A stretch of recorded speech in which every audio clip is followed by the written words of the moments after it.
queridos amigos, hermanos que nos están sintonizando un capítulo más de podcast, y espero que cada uno de ustedes estén con alegría y bendición. Tenemos un invitado especial, nuestro hermano Ariel, que se presente con todos ustedes. Buenos días, hermanos. Soy el hermano Ariel Mina y estamos aquí para otro día más de podcast. Gracias por la invitación, Israel. La verdad, un gusto y un placer estar aquí con ustedes. Bien, estamos muy contentos de tenerlo aquí a Arielito, porque él tiene un testimonio muy hermoso que quiero compartirlo con cada uno de ustedes. Así vieron en las propagandas, vieron el video que se realizó. Pues Ariel a la vez es un futbolista a nivel profesional y a la vez es cristiano y sirve al Señor. Entonces queremos conocer un poquito de cómo fue ese proceso y cómo fue ese trayecto que se dio en tu crecimiento. Cuéntanos un poquito, Ariel. Pues para empezar, todo se ha manejado a través de un equilibrio.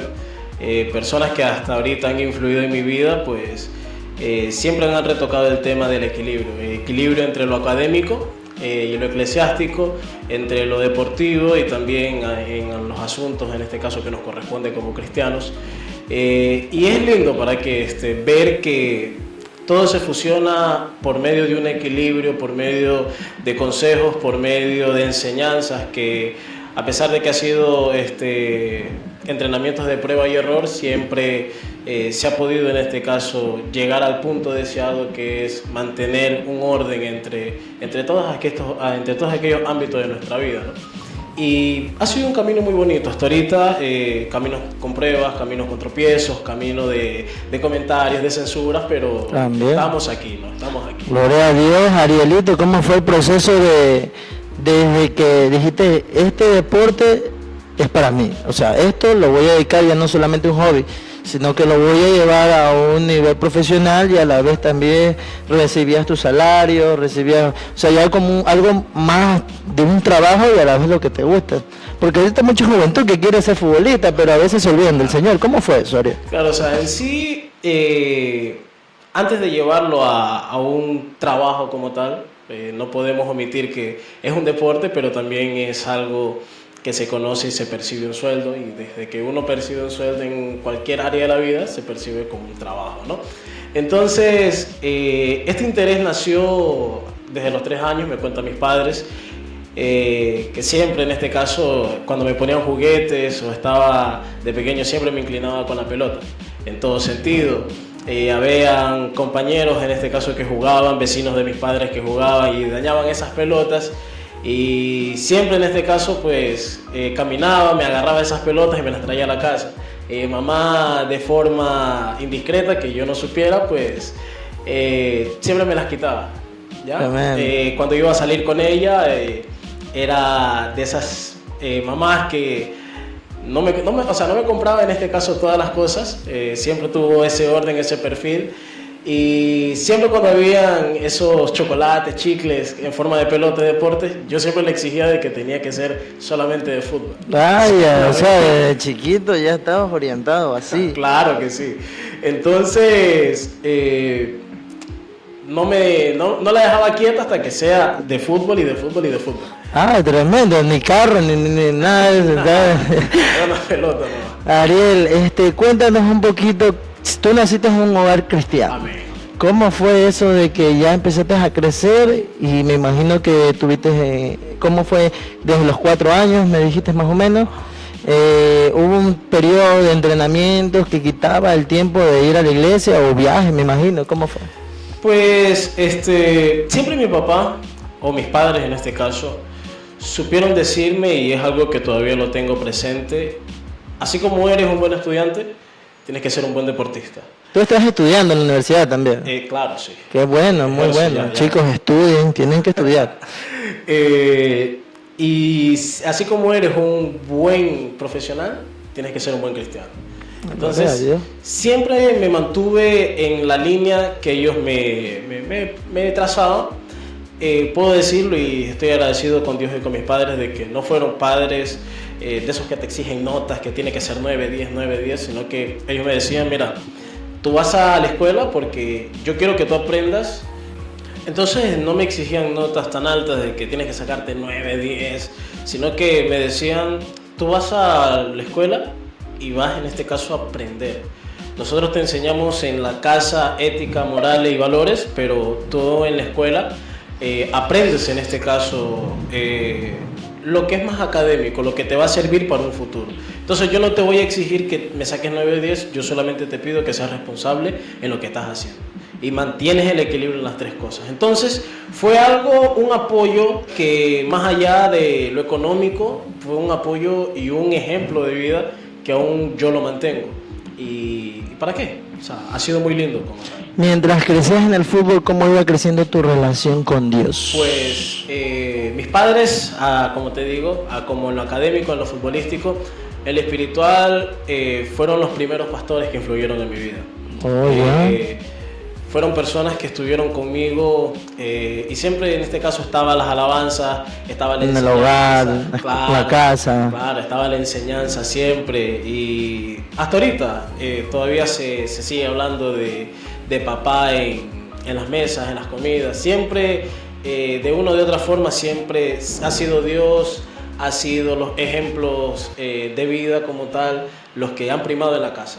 Cuando te desarrollaste y lograste entrar a las formativas de Emelec, que tú me dices cómo fue ese proceso, porque a veces diría, wow, yo estoy ya en un equipo y a veces el enemigo como que quiere contaminar en orgullo, quiere contaminar de que darle más acá, la entrega acá, empieza a faltar, porque me imagino que salieron los viajes, los campeonatos. ¿Cómo fue ahí? Bueno, ya llegando a esa edad, yo me acuerdo que llegué a las formativas de Emelec a los 14 años. Estuve en otras academias, en la primera que empecé fue en la academia del Club Sport Emelec. Después por temas de trabajo mi papá tuvo que sacarme y enviarme a otra academia llamada La Canchita, y estuve en Rocafuerte. Y Rocafuerte en ese tiempo hizo un convenio en este caso con Emelec, y chicos que estaban en Rocafuerte pasaron a Emelec. Entonces yo todavía no dimensionaba mucho lo que era en este caso entrar en Emelec.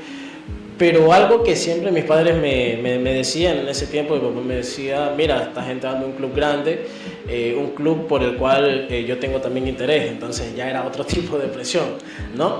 Entonces es lo que me decía. Pero en ese tiempo Emelec era como que el Real Madrid de Guayaquil. En ese tiempo Emelec tenía hablando un poquito desviado del tema, era algo grande que cualquier corazón se podía contaminar en el escenario evangelístico. Claro.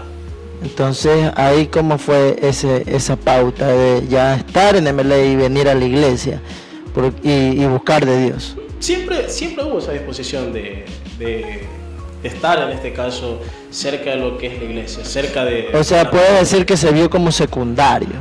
Mi prioridad a Dios, y si se dio, pues se dio. Exacto. Gloria a Dios. Siempre... me acuerdo que terminamos de entrenar, en los entrenamientos era de 4 a 6 de la tarde, y yo me acuerdo que mis padres me esperaban en tal lugar, yo llegaba, ellos ya me tenían la ropa planchada, íbamos en el camino y llegamos a un lugarcito oscuro y ahí yo me cambiaba y ahí nos íbamos a la iglesia. O sea, tenía en este caso, podría decir, el sacrificio de que no me bañaba, y tú sabes que un futbolista... Claro, pues, tremendo. Tenías que cuidarte de muchas cosas, de los olores, pero no pasó. Gloria a Dios, pero dabas tu vida en sacrificio en la obra. O sea, tus padres te habían ayudado a mentalizar que primeramente era Dios sobre todas las cosas. Cuando se dio la oportunidad de jugar en la selección, cuando se dio la oportunidad de compartir con tus compañeros, tal vez sabemos que no todos, porque si hay gente cristiana, si hay hermanos cristianos, si hay hombres de Dios que a la vez practiquen esta formación, pero hay mucha contaminación de parte de los compañeros que tal vez vámonos a otro lado, vámonos a hacer esto, vamos a hacer el otro. Siendo cristiano, ¿cómo se apreciaba esos escenarios? La verdad que pude tener la dicha de poder seleccionar a la gente con la que yo podía rodearme en mi círculo, ¿no? No eran cualquier persona que se rodeaba, es verdad, compartía con todos, conversaba, me reía, porque el fútbol es eso.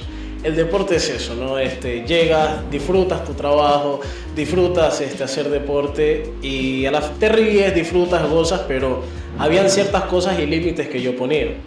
Y para qué, tuve compañeros que lo respetaban. Es verdad que también fui cuestionado muchas veces, o sea, siempre me decían como que, oye negro, pero si estás en este caso, ya llegas a ser profesional o te sale una chica, o sea, no vas en este caso a intentar cortejarla, seducirla, o sea, yo siempre les decía que no. Ya, entonces para ellos era como que se sorprendían y todo, pero había otro grupo, ya que eran más íntimos conmigo, que me respetaban, tenían aquello, tenían el interés de escucharme también. En tu corazón deseabas también y llegó el momento de predicarles. Sí. El momento de hablarles. Algo que yo tengo muy en claro es que uno siempre tiene que buscar el momento oportuno. Nosotros como cristianos, es verdad, tenemos esa comisión de predicar el evangelio, de propagarlo, pero yo considero que uno siempre tiene que buscar el momento oportuno. ¿Por qué? Porque no nos podemos olvidar de que así como somos cristianos, también somos seres humanos. Amén. Y se hablan en este caso otros temas de conversación que no son malos. Se puede hablar en este caso como éramos futbolistas, se hablaba de cómo iba el equipo profesional, de aspiraciones y anhelos que nosotros teníamos, de a veces de problemas familiares que en algún punto tocaban la sensibilidad de nuestro corazón y a veces nos poníamos a llorar, ¿no? Y ahí daba la oportunidad para predicar. Claro, o sea, había la oportunidad siempre y cuando la persona también quería. Predisponga su corazón. Exacto. Porque bueno, nunca tuve ese problema de que mis amigos me decían, ya deja de estar hablando de Dios. O sea, cuando hablábamos todo, y ellos me compartían, aunque no eran cristianos, me compartían, oye, ¿sabes qué? Mira, yo tengo también un compañero en mi barrio que es cristiano y la verdad es así igual contigo y la verdad, negro, que yo me alegro, me dice que seas uno de los pocos que sirve a Dios y estás aquí compartiendo con nosotros. Qué bendición el testimonio que Dios nos está brindando, un escenario diferente para que nosotros damos cuenta que el Señor también se manifiesta en otros lados más. ¿Y qué tal el agua, hermano, que has probado? ¿Qué tal el agua? Aquí tenemos nuestra marca Rafa, que es nuestra marca patrocinada del podcast que Dios nos ha brindado. Sí, consumen el agua Rafa, que es una agua muy buena. Aquí vamos a dejar sus números para que puedan ahí contactar para mayoreo, y minoristas también pueden contactar. El agua Rafa es muy buena para que puedan contactarlo y que sean de bendición en sus congregaciones. Voy a tomar un poquito más de agua. Sí, no se olviden, agua Rafa, una agua cristiana, una agua donde pueden contactar al hermano y hay muchos métodos y económicos para que, aleluya, nos ayudemos.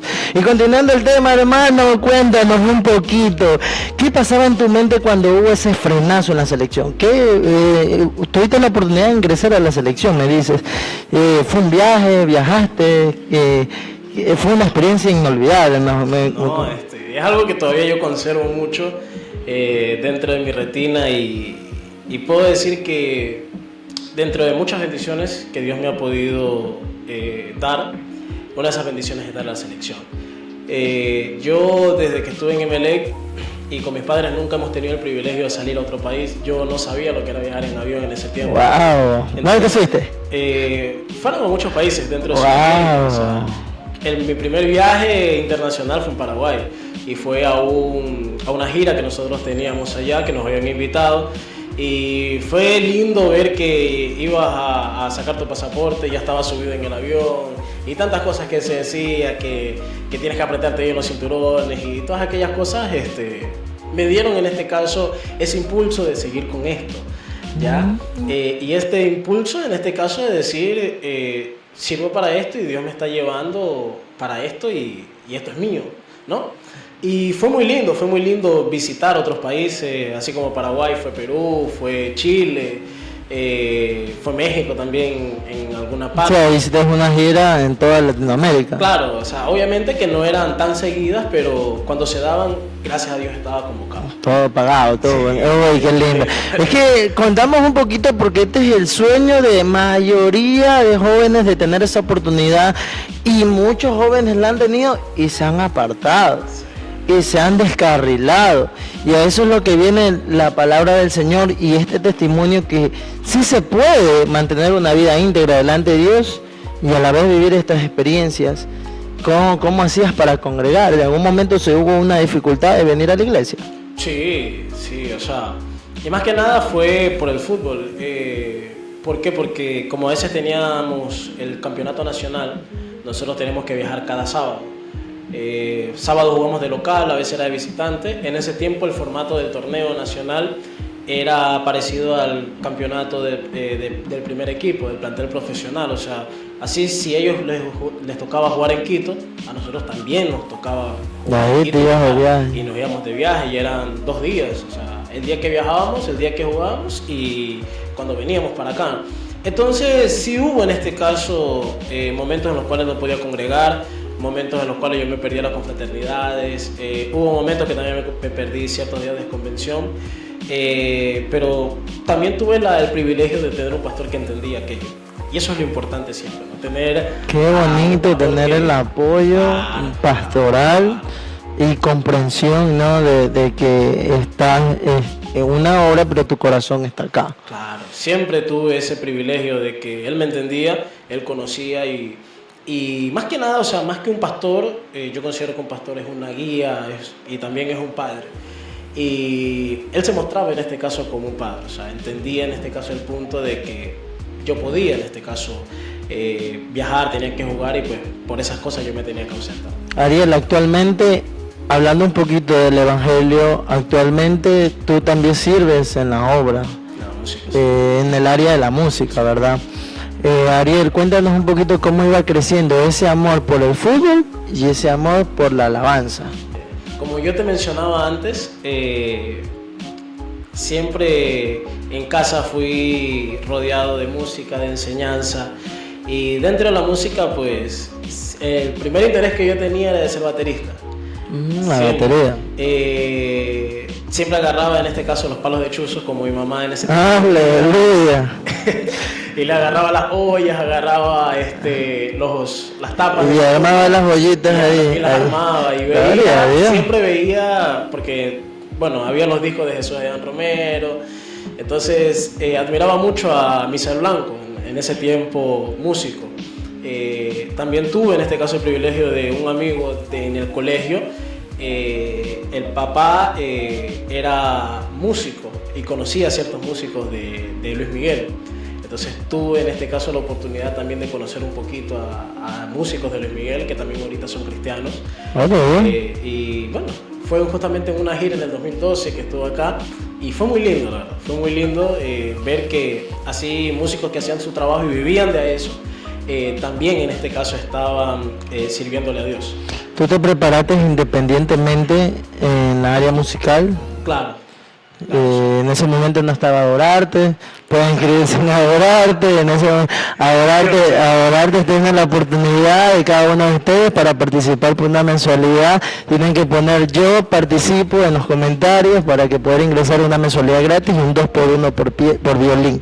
En ese tiempo no había lo que YouTube, acuérdate que en tiempos más antiguos no existía mucho lo que es el teléfono con YouTube, y uno que tenía que hacer los libros, que los acordes. Yo me acuerdo que cuando era chiquito yo quería aprender algo, a ir a buscar el volumen 1, cantares 2, cantares 3, cantares 4.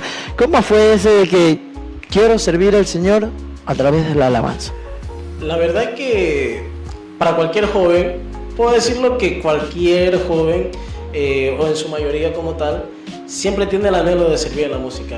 La música en lo cristiano, en lo habitual, siempre es algo que atrae a los jóvenes, mucho.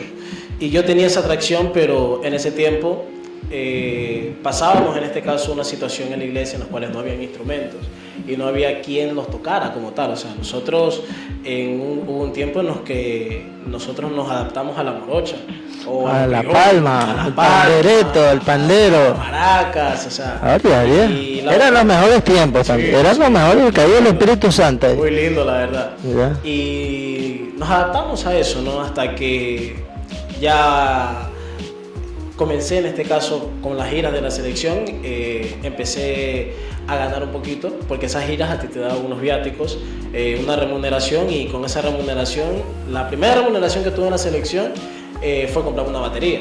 Entonces, ya era como que un sueño, imagínate un niño de 17 años que tenga su primera batería, el sueño de toda la vida. O sea, no invertiste en otra cosa, sino que en la batería. Que gloria a Dios. Hacía bulla, mis padres cansados, como que ya, Ariel, deja la bulla, vamos a dormir. ¿En la casa? Claro, los vecinos también, pero siempre hubo en este caso ese apoyo. Hasta que poco a poco, no te puedo decir que me formé como baterista y fue a mis propios medios. O sea, puedo decir que fue empíricamente, pero también con ayuda de ciertas personas. En tu caminar, Dios te presentó personas que te podían haber pulido en el área. La verdad que sí. O sea, personas que me decían, mira, sabes que no hagas en este caso este remate, haz porque este te resulta mucho mejor. Así, ahora. Fue una enseñanza como tal que de paso y para todo el público, quiero felicitarte aquí. Gracias. Por esto que estás haciendo, la verdad, es una ayuda para la gente que está aprendiendo. La gente que no tiene la oportunidad. La gente que no tiene la oportunidad, porque es verdad, o sea, a veces nosotros criticamos mucho de que no hay músicos o a veces los que están también tienen sus responsabilidades y a veces se dificulta un poco enseñarles, ¿no? Yo que lo he pasado y que antes de ser en este caso lo poquito de músicos que soy, me pasó también, o sea, no tenía quien me enseñara. A veces le decía a los músicos, llámese las confraternidades, las campañas que me enseñaban un poco, a veces por tema de tiempo tenían que irse. Entonces me quedaba en este caso con ese vacío, ¿no? Hasta que... Y el vacío duele. Claro. Duele, claro. Frustración, hermano, enséñame, hermano, ayúdame, te cito un día, te pago el almuerzo, te doy aquí, pero ayúdame, porque no es lo mismo que te prepares empíricamente que a un nivel donde alguien ya tenga un nivel ya profesional, un nivel estable y que te sientes que te están observando y te están orientando, que eso es muy diferente. Por eso es que el proyecto de Orarte que se creó, el proyecto de Orarte está enfocado en que hay maestros capacitados a nivel profesional para que puedas aprender a nivel profesional. Y lo hicimos con ese fin, para que ustedes escuchen que a veces no, en los tiempos de tal vez de nosotros no hubo esa oportunidad, pero la palabra de Dios también nos dice que si Dios nos dio lo poquito, también nos va a demandar. Si tienes la oportunidad de poder aprender y capacitarte, tampoco no solamente con nosotros, sino en cualquier lado que necesites, aprovechenlo bastante, porque hubiéramos querido tener esa oportunidad, ¿sí o no? Obvio, o sea, esa oportunidad de yo tener que pagar por alguien que sabe, que yo sé que sabe, y que me puede enseñar, créeme que en ese tiempo sí lo quería, pero no se dio. Entonces, de esa forma, pues, ese vacío estaba y ese vacío a mí me enseñó cuando ya no solamente era la batería, sino que era el piano. Yo me acuerdo que post pandemia llegó alguien, porque ya teníamos los instrumentos, ya la batería yo la había donado, y allá hacía bulla. O sea, la batería ahorita está en la iglesia. Está en la iglesia. ¿Qué te decías? Aún sigue en la iglesia y bueno, ahí era donde yo tocaba. Ahora ya no era el pandero y las maracas, sino que ya era la batería. La batería pelada.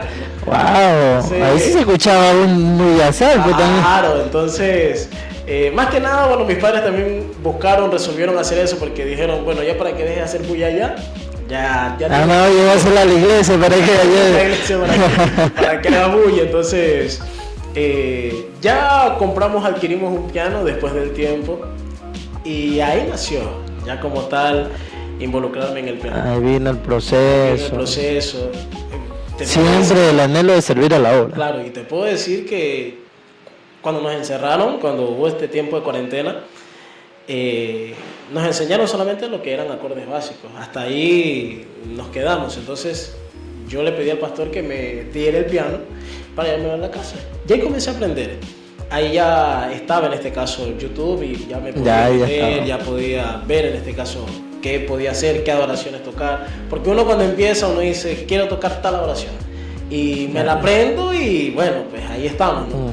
Entonces, mi momento de lanzada, después de la pandemia, llevé el piano y bueno, pues comencé a tocar. O sea, cuando tocas el piano y empiezas a tocar, siempre tocas con un dedito. Y ahí Dios te empezó a ministrar. Llega el momento que cuando uno está sirviendo al Señor, el Espíritu Santo llega a nuestra vida y salen las lágrimas. así y una comunión poderosa. Ariel, yo creo que todo no fue también color de rosas, hubo un proceso de que la gente dice, este varón está jugando fútbol y está así, debería estar consagrado, debería dejar eso y dedicarse a lleno, porque sabemos que hay comentarios así también, ¿no? Y nosotros no podemos juzgar, no podemos decir, ¿sabe qué? Debes hacerlo de esta forma porque yo no lo estoy haciendo así. Pero la palabra del Señor también nos dice que vivamos en santidad, que estamos en este mundo, pero no somos este mundo. Ariel, ¿cómo fue ese proceso de que los comentarios como tal, tú no deberías estar ahí en el fútbol, varón, eso no es para ti, tú deberías estar consagrado, predicando el evangelio, o a la final deberías estar sirviendo al Señor, eso no es para ti? Y cuando se cerró la oportunidad de la selección, o sea, hubo un momento de decir, ya no quiero saber nada del evangelio. Pues esos comentarios siempre lo hubieron. Me acuerdo que cuando estaba en Emelec y todo ese tiempo de esa estadía en Emelec, yo llegaba a la iglesia y habían ciertos hermanos que me decían, hermano, ¿y cuándo? ¿Y por qué usted no congregó el viernes? No, hermano, es que me tocó jugar. Hermano, pero usted sabe que se lo necesita aquí en la obra, entonces, hermano, suelte eso. Que eso déjeselo para los que no conocen a Cristo, usted es cristiano. Entonces, yo ya tenía la respuesta de que papá me decía, mira, a ti te van a decir esto, pero no les digas nada, respétalo, porque son personas mayores. Y más que nada, como cristianos, también como personas mayores que son. Claro, el respeto, sí. Un respeto, sí. El respeto. Entonces, tú sonríele, no digas nada, tú sabes, en este caso ese es tu propósito, ya. Y a ti Dios te va a decir en tiempo determinado cuándo dejas esto y cuándo empiezas a servir. Pero eso sí, siempre y cuando Dios a ti te llame. No te metas en lugares, porque ahí está, él me decía, el pecado, hay 3 tipos de pecado, me decía. El pecado que nosotros hacemos por cosas malas, el pecado que hacemos nosotros cuando Dios no nos manda algo que no nos mandó a hacer, y está el pecado de hacer algo que Dios nos mandó a hacer y no lo hacemos nosotros. Entonces, tú no estás pecando y en algún momento, si Dios a ti te estableció esto y esto trasciende a algo profesional, pues hazlo. Eso no es ningún problema. Y así me mantuve. Y bueno, cuando yo estuve en este caso en la selección y salí, no me llené en este caso de tristeza, más bien me llené de agradecimiento por el periodo. Por el periodo, claro, ya llegamos a los 18 años y puedo decir que tras eso pues llegó mi primer contrato profesional en Emelec. ¿Ya? Todo suma algo, ¿no? Claro, entonces llegué en este caso a Emelec, me dijeron, ¿sabes qué, Reascos? Tienes que estar acá para firmar tu primer contrato profesional. Entonces ya la hogar, la familia, de vida y gloria. Había un proyecto bonito. Entonces, ¿qué le dijiste a Dios cuando se abrió eso? La verdad que yo sí estaba pidiéndole al Señor aquella oportunidad siempre. Estaba en tus oraciones. Estaba siempre estaba. Más que nada por cómo mis padres me habían llevado hasta eso. Me habían aconsejado y era un gusto que yo tenía. Entonces, cuando se dio aquello, para mí fue algo gratificante, o sea, que a tal punto de que yo me senté y comencé a llorar y le dije, Señor, solamente gracias, o sea, gracias, te doy gracias por esto, porque de la forma en la cual yo esperaba, respondiste mi oración. Sí, cuando te salió el contrato, te sentiste en deuda con Dios y a la vez estás predicándolo. Claro, o sea, yo siempre he mantenido a hablar de Dios en momentos adecuados, siempre, y es algo que ellos aman, o sea, a veces no era necesidad de predicarles, sino que ellos me decían, negro, mira, ven acá un ratito, lo que pasa es que yo escuché, por ejemplo, a tal pastor que dijo esto, es verdad, bíblicamente, ¿qué dice? Entonces ahí yo buscaba el momento en instruirnos, en decirle, mira, es así, ya sabe cocinado, ¿ya? Y así fue. O sea, todo el equipo está mentalizado de que Ariel, no, ese es el varón, ese es el hermano. Claro, siempre. Ese es el hermano, con él no haga esas bromas, con él respeta porque él es cristiano. Claro. Y siempre era así, o sea, como tú lo estás diciendo, a veces, por ejemplo, llegaban con una broma de que, insultos, y me decían, oye, está el negro, siempre me decían el negro, este es el negro, pues no lo moleste, este es el negro, mira, cristiano, por favor, respétame. Aquí no, a veces en este caso, como suelen haber, iban a insultar y antes que nada, perdón negro, pero tal. Entonces, tremendo. O sea, nuestro testimonio a veces habla más que una predicación. Nuestro testimonio se enfoca más en lo que nosotros somos luz en medio de las tinieblas, ¿no? Claro, y nos presentamos siempre como buenas personas. O sea, el testimonio es lo que Dios ha hecho contigo y cómo Dios te ha llevado por ello. Pero también es demostrar que en nosotros hay principios y valores. Porque sí había gente terrible, gente que salía, gente que tomaba, gente que salía a fiestas, o sea, también había gente... ¿Cómo hacía ese escenario que tus equipos, me imagino, porque yo tuve la oportunidad de jugar también en MLE, pero en otra sub, y me tocaba viajar y mis compañeros, bueno, ganamos y todo, vámonos a la discoteca, y como yo era cristiano, yo me quedaba solo. Y venía el enemigo a atacar la mente, como que va, tú también, pero uno como estaba formado, respetaba. ¿Te pasó un escenario así? Sí, mira, en la selección mismo fue, justamente era ya meses del sudamericano y teníamos en este caso la selección femenina, la teníamos ahí a pocos metros de nosotros, entonces entrenábamos y comíamos todos ahí. Entonces, en un caso fortuito, me acuerdo tanto, comenzaron a cuadrarse, o sea, decían como... Tremendo. Ya me voy a meter allá. 3 de la mañana. Yo escuchaba 3 de la mañana, pero como no era conmigo, o sea, yo relajado, ¿no? Entonces, llegaba de que comenzaba a escuchar un alboroto, pues, en la madrugada, y hasta que alguien me tocaba y me decía, negro, vamos. Yo le decía, ¿a dónde? No vamos pues donde la chica. Y yo le digo, oye, ¿qué te pasa? Le digo, si yo no sé nada. Y me dijeron, no, pues ¿qué no vas a ir? Y justamente llega una chica, entra y me dice, ¿qué no piensa ir él? Que él es homosexual, el primer negro que yo veo que es homosexual. Tremendo. Entonces te quedabas con que, oye negro, no me hagas quedar mal. Y no, te digo, pero yo nunca he transado ni he hecho nada contigo. O sea, no entiendo por qué me vienes a buscar sabiendo en este caso que soy cristiano. Entonces como que, bueno, ya, y se fueron. Entonces comenzaron a hablar de aquello y comenzaban ahí el señalamiento, decir, oye, este negro es homosexual, esto de aquí, pero más era la chica, porque los demás en este caso se enteraron de aquello y me decían como que, oye, que tú no sabes que él es cristiano. O sea, tú no sabes que él es cristiano, o sea, respétalo, pues no. Entonces, eso fue. O sea, el testimonio habla por nosotros, el escenario, o sea, a veces el enemigo, ¿no? Más que todo, viene a atacar, viene a dañar. Pero nosotros nos mantuvimos en santidad, en rectitud. A veces es muy fácil decirlo, hermano. No, yo me mantuve fuerte, yo me mantuve duro, pero en la escena, en el momento, eso es un escenario sumamente diferente. Como así hizo los grandes siervos del Señor, que veían la tentación, veían la aflicción y se iban. Entonces, ¿qué le podemos decir, Ariel? ¿Qué le podemos decir a un joven cristiano que ama el deporte, pero a veces se siente juzgado?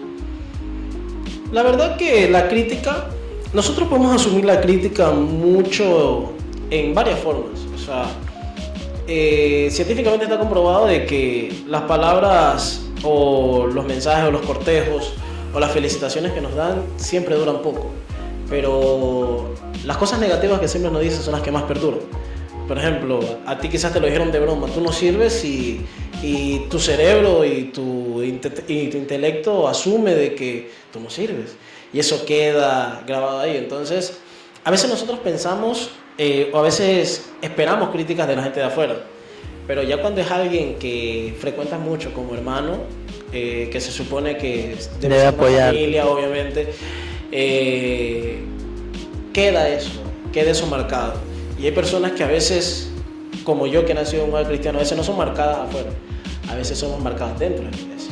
Tremendo. Y la crítica siempre va a estar. Yo digo, uno a veces cuando es figura pública o empieza a salir en redes o empieza a salir en un ámbito profesional, es un licenciado, es un arquitecto, es un abogado, o sea, la crítica va a estar. La crítica siempre va a estar y nosotros debemos de ser amigos de la crítica. Un profesor me decía, tú tienes que ser amigo de la crítica. porque siempre la crítica es la que va a estar. Tremendo, sí. Tremendo. Y como cristianos, ¿no? Hablábamos que viene la gente, habla cosas y el que está bien parado en la oración, el que esté bien ayunado, bien formado, son cosas que le van a repeler porque tienen su comunión con Dios. Obvio. Muy bien, hermano. ¿Y qué significa para ti ganar almas y en su momento abandonar los sueños? Pues ganar almas en este caso es algo, una comisión. Yo lo tengo como una comisión que Dios nos ha dejado a todos, en cualquier área de nuestra vida.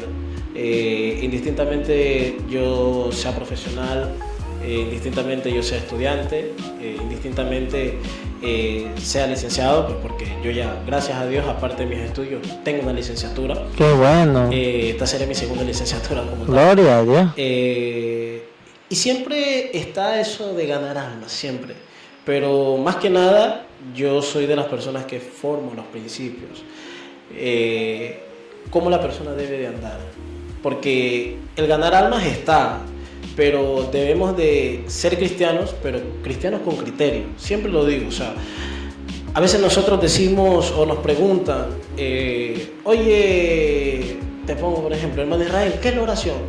Y tú dices, la oración es hablar con Dios. Sí, pero yo quisiera saber más allá de aquello, o sea, ¿qué es la oración como tal? ¿O qué relaciones hay cuando yo efectúo una oración? Entonces son cosas que debemos de enseñarle y formar esos principios. Claro, tener bases. Obvio, tenemos que formar esos principios. Entonces, más que ganar almas, es ganarlas y formarlos en principio. Jesús, cuando seleccionó a los 12 discípulos, Jesús no solamente ganó esas almas, Jesús los formó en principio. Los formó, amén. Él sabía que después de que Él iba a partir, ellos eran los que iban a proseguir con ese mandamiento. Entonces, hagáis discípulos, dice la Biblia. O sea, discípulos en formación, en la oración, persistentes en oración, enseñarles principios de ética, moral, y también en este caso de lo que es la Biblia, porque eso es lo que nosotros tenemos, o lo que Dios nos ha dejado. La palabra de Dios. Si tu vida fuera un mensaje para esta generación, ¿cuál sería, Ariel? Sería todo lo que conforma Ariel, o sea, todo el caminar que ha llevado en los 4 años, en los clubes que ha pisado, en los viajes que Dios le ha dado, en las altas y bajas en crítica y comentarios. Si tu vida fuera un mensaje para esta generación, ¿cuál sería? Mensaje bíblico. Que salga en tu corazón. O sea, yo tengo 2 filosofías, ¿no? Yo tengo que lo bueno es un recuerdo y lo malo es una experiencia, ¿ya? Y que todo es relativo. Todo lo que pasa en la tierra es relativo, porque está sujeto a cambios. Cuando nosotros que ya nacemos y ya tenemos años en el Evangelio, nosotros entendemos de que todo lo que pasa en el mundo, todos los deseos y así también como todas las pruebas, son relativos, o sea, están sujetas a cambio, porque sabemos que tenemos un Dios que tiene el poder absoluto. Amén. ¿No? Entonces podría decirte que todo es relativo. Es relativo. Puede ser todo pasajero también. También. ¿Y qué es la esencia que le transmitimos? ¿Qué le dirías a un joven que tal vez esté pasando por tu escenario y a veces tenga escondido que es cristiano por no avergonzarse con su equipo, con su grupo de trabajo? ¿Qué le dirías a ese joven o a esa persona? Que busque el momento, siempre, que busque, porque es la verdad, o sea, y es algo que también hubo. Yo tenía amigos cristianos dentro del club, tenía amigos cristianos, y esos amigos se avergonzaban. Yo le decía, ¿por qué te avergüenzas? Y me decía, lo que pasa es que yo tengo que estar así, no tengo que hablar con ellos porque ellos son del mundo, y como ellos son del mundo, pues no tengo que juntarme. No puedo compartir con ellos. Entonces ahí se veía y le decía, mira, no es esto, es así, ya se cuestionaba. El Espíritu Santo, tal cosa. O sea, siempre era así. Les predicaba y les decía, esto no es así, es asado. Entonces, en algún punto hubo como un choque porque me decían, pero mi pastor dice lo contrario. Y yo le digo, pero mira, no nos vayamos tan lejos. Está la Biblia. Así es. No está la Biblia, o sea, nosotros como cristianos tenemos opiniones divididas. Hay opiniones divididas toda la vida. Así es. ¿Ya? Pero yo siempre digo, está la Biblia. Está la y démosle Biblia. la interpretación como tal que tiene la Biblia. Así es. Entonces, yo no soy de las personas que discuto, pero si yo tengo que referirme a algo con la Biblia, pues ahí está. Un mensaje para cerrar a toda esa juventud que está sirviendo al Señor y tal vez están escondidas y tal vez finjan que no son cristianos por agradar al humano, por agradar a la persona y quieren ya decir, sabe que hasta hoy voy a estar escondido y voy a reflejar que Dios existe y Dios es real, como lo has llevado tu persona, a pesar que has viajado, a pesar que Dios te ha vivido, siempre te has mantenido firme en el Señor. Un mensaje a toda la juventud que nos está viendo y a todas las personas que nos están viendo para ya cerrar este podcast. Pues chicos, el mensaje que tengo para cada uno de los que nos están viendo es que nosotros como cristianos siempre tenemos el estigma de que debemos de ser perfectos en todo, pero no ven en este caso la esencia que somos como seres humanos y lo que podemos aportarle a la sociedad dentro de lo que es el Evangelio. Es algo muy lindo saber de que eres evangélico, de que eres cristiano y puedes aportarle a ellos. Independientemente tengas vergüenza o no, pues está siempre el privilegio de poderle servir a Dios en cualquier área de tu vida. Como yo soy futbolista ahorita, ¿ya? Y más adelante, Dios, si el Señor lo permite, pues ya lo ejerceré de una forma profesional. Más adelante, pues seré un licenciado porque quiero ejercer lo que yo he estudiado, si el Señor lo permite. Pero el talento escondido es en este caso el talento fracasado. Ahora es. Entonces, no se avergüencen, lean mucho, amen mucho y por sobre todo pues entréguenle sus talentos a Dios y en servicio de la iglesia, muy aparte pues de lo que sus padres les enseñen a ustedes, ¿no? Bien, queridos amigos, hermanos que nos vieron a través de este podcast, yo quiero agradecerles por este tiempo que nos ha brindado Ariel. Muchas gracias por venir acá al programa, muchas gracias por estar aquí con nosotros, gracias a todos los que conformamos también este proyecto. Esperamos contar con su apoyo, que se suscriban, que le den like, y compártanlo, porque estos testimonios son de mucha bendición, estos testimonios son de mucha alegría, y más que todo agradecerles a cada uno de ustedes por estar pendiente de este podcast. Ha sido un tiempo enriquecedor, ha sido un tiempo de muchas experiencias que podemos tenerlas y adquirirlas y absorberlas para aplicarlas en nuestras vidas. Soy el hermano Israel Carranza, estoy muy contento de poderlos verlos. Hasta aquí de este capítulo y nos veremos al próximo capítulo. Dios me los bendiga y Dios me los guarde.